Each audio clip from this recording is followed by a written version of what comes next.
troisième session de l'Église mode d'emploi. On a déjà eu 2 sessions dans lesquelles on a traité 2 questions importantes par rapport à l'Église. Qui est l'inventeur de l'Église? Et ensuite, on a vu qu'est-ce que l'Église? Et puis maintenant, on va rentrer un peu plus dans le vif du sujet en nous posant la question quelle est la vocation de l'Église? Cette session, elle va vraiment de pair avec la prochaine session parce que si on s'intéresse un petit peu au but de l'Église, pourquoi Dieu a-t-il créé l'Église? On pourrait donner 3 réponses. Dieu a donné naissance à l'Église pour faire sa gloire, pour le glorifier, mais aussi pour édifier les croyants et aussi pour évangéliser. Donc on ne peut pas supprimer un de ces 3 domaines au bénéfice des 2 autres, ou bien en mettre un en avant au détriment des 2 autres. Il faut qu'on maintienne ces 3 buts vraiment en parallèle. Le but de l'Église, c'est de glorifier Dieu, d'édifier les croyants et d'évangéliser. Seulement, j'ai divisé ces 3 buts en 2 sessions. Dans la première, on va voir vraiment ce qu'est la vocation, on va dire, première de l'Église. Et puis, en fait, comment vivre cette vocation? Eh bien, c'est en appliquant les 2 autres, c'est-à-dire d'édifier et d'évangéliser. Mais dans cette première question, cette première session, la vocation principale de l'Église, c'est bien sûr de glorifier Dieu. Et en guise d'introduction, j'aimerais citer une phrase d'un document important qui s'appelle le Petit Catéchisme de Westminster. Au XVIIe siècle, il y a des théologiens anglais qui se sont réunis pour écrire un certain nombre de documents qui serviraient un petit peu de documents fondateurs pour les églises réformées d'Angleterre. Et un de ces documents, c'est le Petit Catéchisme de Westminster, qui était là pour enseigner la théologie aux membres d'église. Et dans ce Petit Catéchisme, la première question qui est posée est la suivante: quel est le but principal de la vie de l'homme? Et la réponse que le catéchisme donne à cette question, c'est ceci: le but principal de la vie de l'homme est de glorifier Dieu et de trouver en lui son bonheur éternel. Glorifier Dieu et trouver en lui son bonheur éternel. C'est de cela qu'on va parler maintenant, de la gloire de Dieu. Et on va commencer en partant du général vers le particulier. On va commencer en montrant que le but de l'être humain lors de sa création était clairement de glorifier Dieu. C'est peut-être pas immédiatement visible, mais c'est quand même très clair quand on regarde Genèse, chapitre 1, les versets 26 et 27. Qu'est-ce qui est dit là? Puis Dieu dit: faisons l'homme à notre image, à notre ressemblance, qu'il domine sur les poissons de la mer, sur les oiseaux du ciel, sur le bétail et sur toute la terre, sur toute la terre et sur tous les reptiles qui rampent sur la terre. Dieu créa l'homme à son image, il le créa à l'image de Dieu, et il créa l'homme et la femme. Donc voilà, premier élément, Dieu crée l'homme à son image, à sa ressemblance. Qu'est-ce que ça veut dire? Ça veut dire 2 choses. Ça veut dire qu'il y a un lien, une ressemblance entre Dieu et les humains. Une ressemblance qui ne concerne pas le reste de la création, qui ne concerne pas les animaux, mais qui est spécifique à l'homme lui-même. Alors on peut toujours débattre de en quoi on ressemble à Dieu, et en fait la Bible ne répond pas à cette question, elle ne dit pas en quoi nous ressemblons à Dieu, mais elle fait ce constat que nous ressemblons à Dieu. Puis il y a une deuxième facette, c'est que non seulement nous ressemblons à Dieu, mais en plus nous sommes ses représentants sur la terre.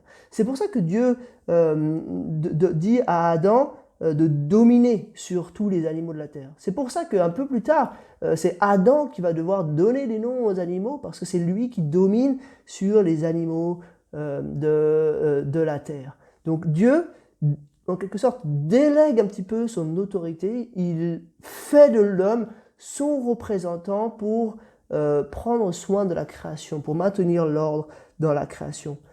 L'homme ressemble et représente Dieu dans ce monde. En fait, l'homme a en quelque sorte un rôle de lieutenant de Dieu. Qu'est-ce que c'est un lieutenant? C'est celui justement qui tient lieu dans l'armée, c'est celui qui tient lieu peut-être du général ou du capitaine. Il tient lieu des officiers supérieurs auprès des soldats. Lieutenant qui tient lieu de. Donc l'homme est le lieutenant de Dieu. Mais l'homme n'est pas autonome. Dieu n'a pas créé l'homme pour qu'il soit autonome. Il l'a créé pour qu'il soit dépendant de lui. Et l'homme devait manifester sa dépendance en obéissant à Dieu, en obéissant en particulier au cadre que Dieu avait mis pour la relation entre lui et l'humanité. Ce cadre, c'était essentiellement une mission de prendre soin du jardin, de la création, on pourrait dire, et puis un commandement de ne pas manger de l'arbre de la connaissance du bien et du mal.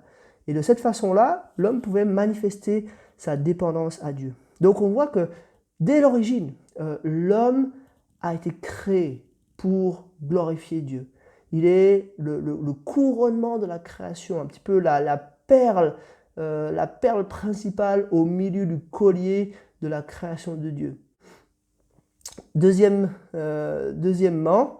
on va voir maintenant que le chrétien est créé pour glorifier Dieu. Et pour ça, j'aimerais vous lire Éphésiens chapitre 1, les versets 13 et 14. Dans Éphésiens chapitre 1, Paul écrit en fait toute une liste de bénédictions célestes, de bénédictions que nous avons en Christ dans les lieux célestes. Je vous lis simplement le verset 3 et puis après je vais lire les versets 13 et 14.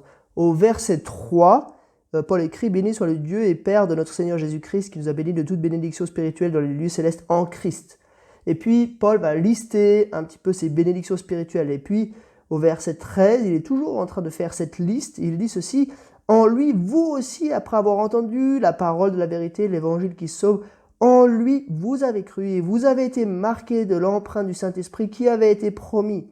Il est le gage de notre héritage en attendant la libération de ceux que Dieu s'est acquis pour célébrer sa gloire. » Là, clairement, il s'agit des chrétiens, ceux qui ont entendu la parole de la vérité, l'évangile qui sauve, ceux qui ont cru, ceux qui ont été marqués de l'empreinte du Saint-Esprit, ceux qui ont part à l'héritage, et ceux qui attendent la libération.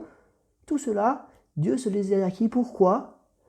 Pour célébrer sa gloire. Donc, le chrétien est clairement créé pour célébrer la gloire de Dieu. Il est créé pour glorifier Dieu. Enfin, il est recréé. Non seulement il a été créé au départ, mais c'est vrai, avec la chute, on pourrait dire qu'on est passé un petit peu à côté de ce but de glorifier Dieu.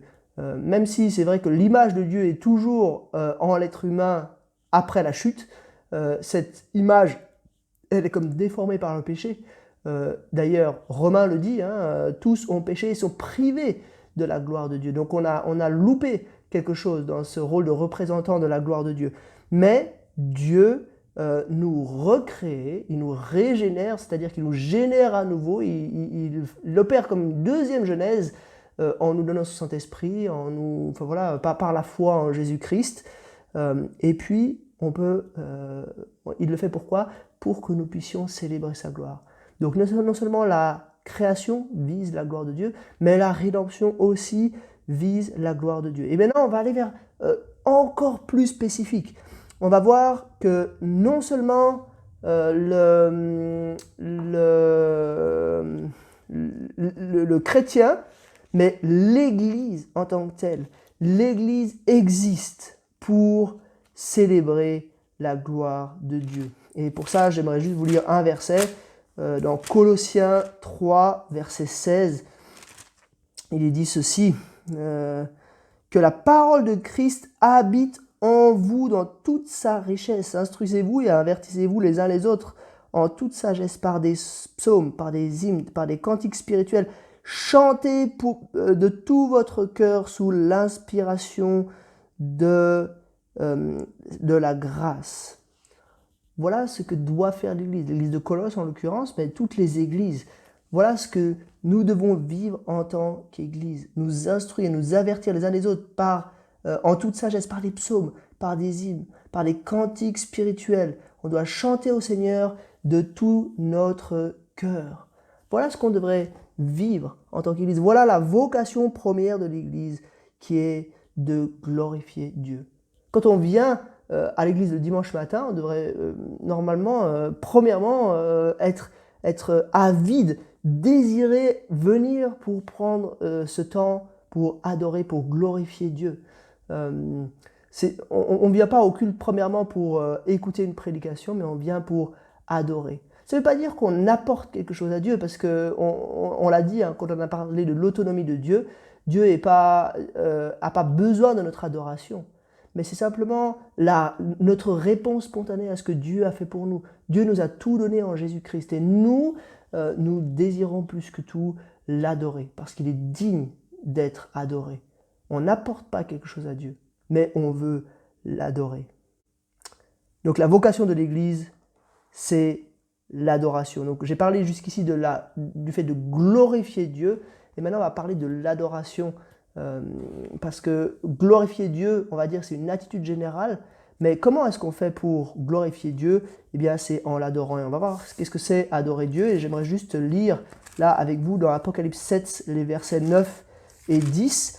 Dans Apocalypse 7, on a l'image de cette église glorieuse, cette église réunie autour du trône et de l'agneau. C'est une foule que personne ne pouvait compter, faite d'hommes de toutes les nations, de toutes tribus, de tout peuple et de toute langue, qui sont là autour du trône et de l'agneau. Et qu'est-ce qu'ils font? Je vous lis donc Apocalypse 7, les versets 9 et 10. Après cela, je regardais, je vis une foule immense que personne ne pouvait compter. C'était des hommes de toutes nations, de toutes tribus, de tout peuple et de toute langue. Ils se tenaient debout devant le trône et devant l'agneau, habillés de robes blanches, des feuilles de palmier à la main, et ils criaient d'une voix forte: le salut est à notre Dieu qui est assis sur le trône et à l'agneau. Qu'est-ce qu'ils font? Donc il s'agit bel et bien de l'Église. Si vous lisez un petit peu la suite du texte, à partir du verset 13 de ce chapitre 7 de l'Apocalypse, vous verrez qu'il s'agit bel et bien des chrétiens, tous les chrétiens qui sont là. C'est l'Église en fait qui est là, réunie, l'Église éternelle qui est réunie autour du trône et de l'agneau. Qu'est-ce qu'ils font? Ils crient d'une voix forte: le salut est à notre Dieu qui est assis sur le trône et à l'agneau. Donc là, on est un peu plus dans le concret. Qu'est-ce que c'est glorifier Dieu? C'est en fait l'adorer. Qu'est-ce que c'est l'adorer? C'est en fait publier, reconnaître qui il est. Mais ce n'est pas juste le fait de dire des mots, c'est plus profond que ça. C'est reconnaître dans notre fort intérieur, dans notre être intérieur, qui est Dieu. Et c'est extrêmement fondamental. Ça peut paraître un peu bizarre de prendre toute une session pour parler de ça, mais en fait c'est tellement fondamental. L'Église existe pour ça, et on peut pas faire l'impasse sur cette notion-là. Et j'aimerais maintenant creuser un petit peu qu'est-ce que ça signifie, cette notion d'adoration. Qu'est-ce que ça veut dire adorer Dieu? J'aimerais qu'on puisse aller un petit peu plus dans des éléments précis, parce que ça peut paraître un peu flou. On est d'accord qu'on veut adorer Dieu, mais ça peut paraître un petit peu flou. Alors, j'aimerais qu'on puisse creuser ça. Premier point, pour creuser ce qu'est l'adoration, j'aimerais qu'on parle un petit peu des 2 premiers commandements. Vous savez, le Seigneur, dans Exode 20, tout de suite après avoir libéré son peuple d'Égypte, il leur donne ce qu'on appelle le décalogue, c'est-à-dire la table avec les 10 commandements, les 10 paroles ou les 10 commandements. Et les 2 premiers commandements disent ceci, c'est dans Exode 20, les versets 2 les versets 3 jusqu'à 6. Premier commandement: tu n'auras pas d'autre Dieu devant moi. Et deuxième commandement: tu ne te feras pas de sculpture sacrée ni de représentation de ce qui est en haut dans le ciel, en bas sur la terre, et dans l'eau plus bas que la terre. Tu ne te prosterneras pas devant elles et tu ne les serviras pas, car moi, l'Éternel, ton Dieu, je suis un Dieu jaloux. Je punis les fautes des pères sur les enfants jusqu'à la 3e et la 4e génération de ceux qui me détestent, et j'agis avec bonté jusqu'à 1000 générations envers ceux qui m'aiment et qui respectent mes commandements. 2 premiers commandements, donc c'est vraiment le cœur du cœur de la loi. Là, les 10 commandements, ils sont donnés directement par Dieu lui-même. Et les 2 premiers commandements, ils ont attrait à l'adoration. Tu n'auras pas d'autre Dieu devant ma face, devant moi, dans cette version, et tu ne feras pas d'image taillée, tu ne feras pas d'autres dieux. Donc deux commandements qui se ressemblent un petit peu, 2 commandements qui vont dans le même sens. Le fait de reconnaître Dieu seul comme étant Dieu.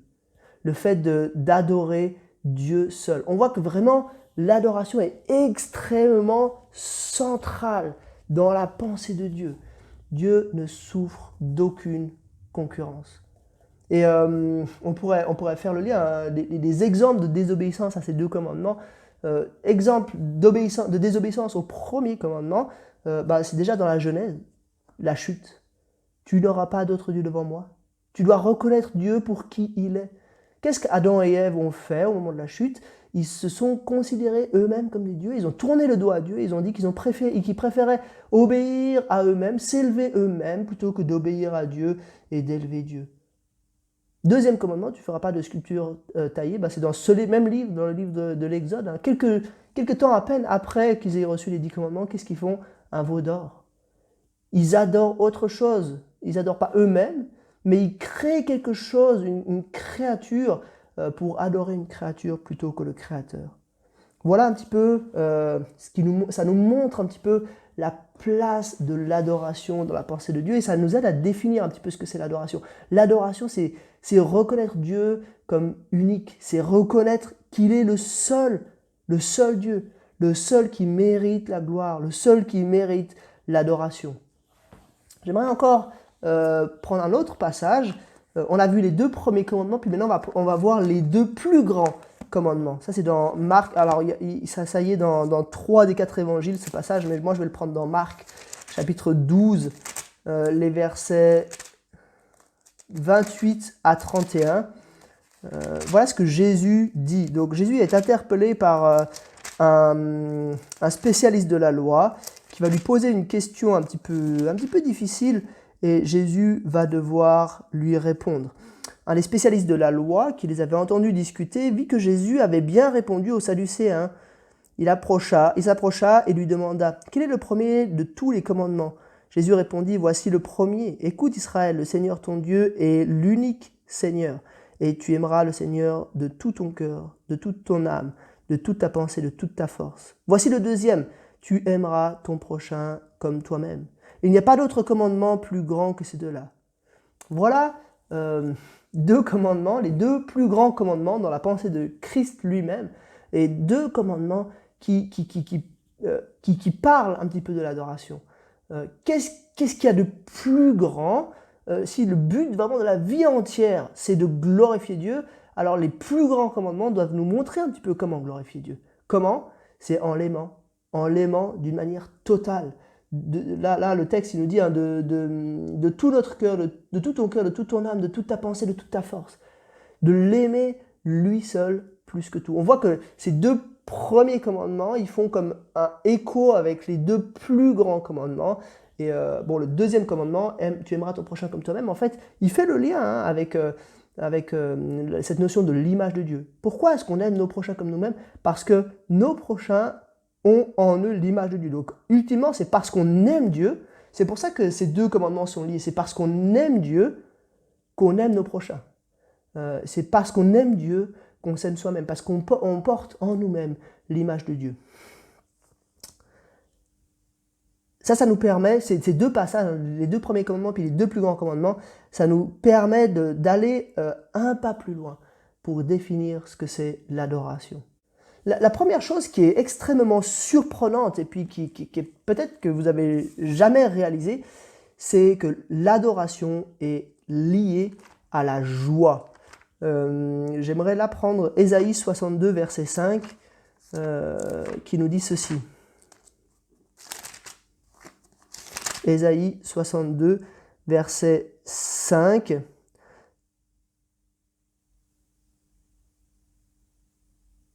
Tout comme un jeune homme épouse une jeune fille vierge, tes descendants deviendront pour toi pareils à des époux.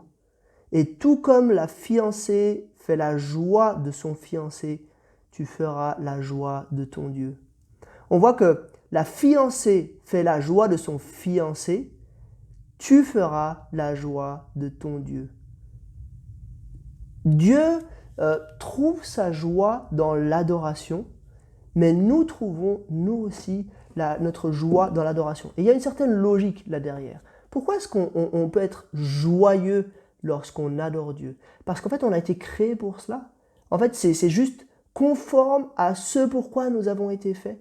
Dieu nous a créés pour l'adorer. Et en fait, on a souvent un petit peu cette impression que l'adoration, c'est quelque chose de pénible. C'est quelque chose qu'on doit faire parce qu'on est des chrétiens et par conséquent, on adore Dieu.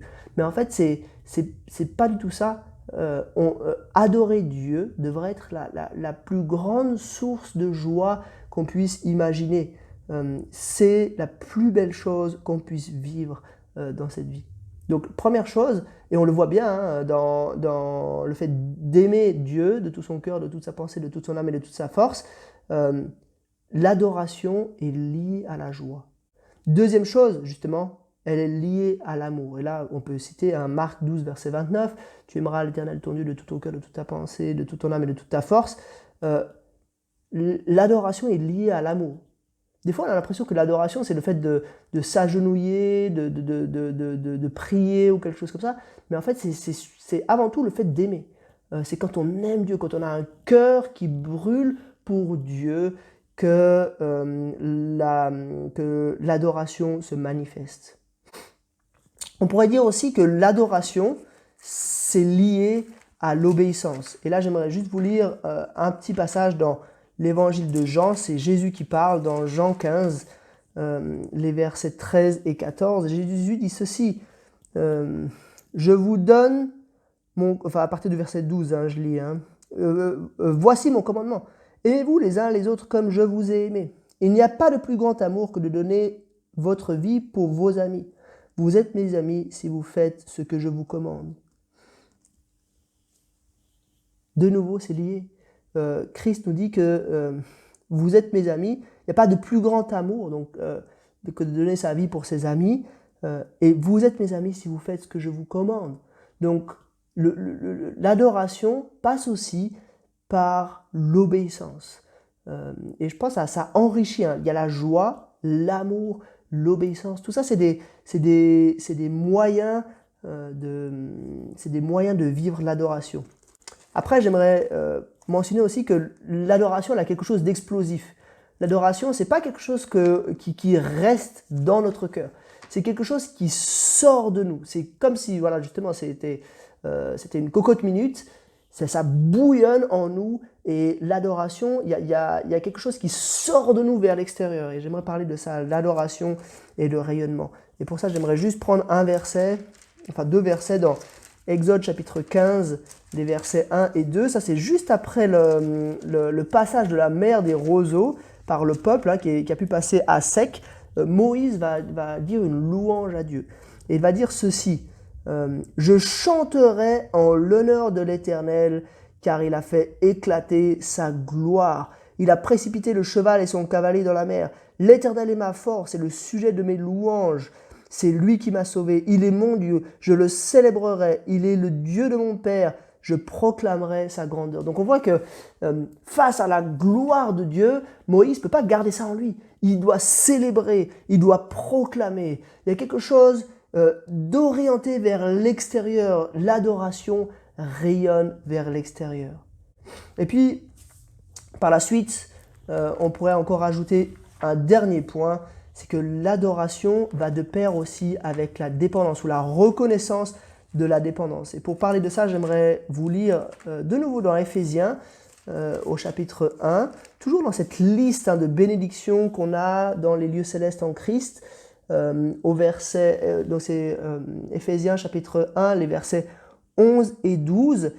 Qu'est-ce qu'on reçoit en Christ? Une des choses qu'on reçoit en Christ, c'est ceci. En lui, nous avons été désignés comme héritiers, ayant été prédestinés suivant le plan de celui qui met tout en œuvre conformément aux décisions de sa volonté pour servir à célébrer sa gloire, nous qui avons par avance espéré dans le Messie. Dans ce petit passage, on voit vraiment notre dépendance. On est héritier, donc c'est Dieu qui nous fait hériter, c'est pas nous-mêmes. On a été prédestinés suivant le plan de celui qui met tout en œuvre conformément aux décisions de sa volonté. Donc c'est vraiment selon la volonté de Dieu. L'adoration, donc c'est par sa volonté pour servir à célébrer sa gloire. L'adoration est dépendante.